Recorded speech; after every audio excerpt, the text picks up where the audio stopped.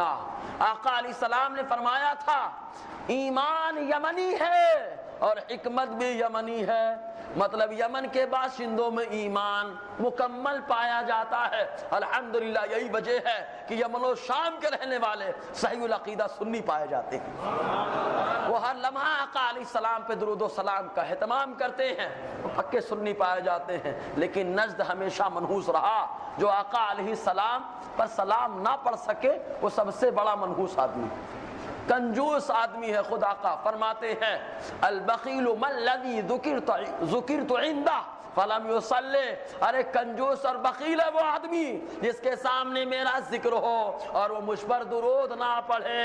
دیکھ لینا ہونٹ بھی نہیں ہلتے، لیکن جو غلام ہے آقا کا نام سنتا ہے جھوم جھوم کر درود پاک پڑھتا ہے۔ درود پاک پڑھے جھوم کر آگے گفتگو کی جائے۔ صلی اللہ علی نبی المی وآلہ صلی اللہ علیہ وسلم صلاۃ و سلام علیک یا سیدی یا رسول اللہ صلی اللہ تعالی علیہ وسلم۔ کسی چیز کو مارنا ہے اس کی گردن مار دو، اس کا گلا کاٹ دو، وہ خود بخود ختم ہو جائے۔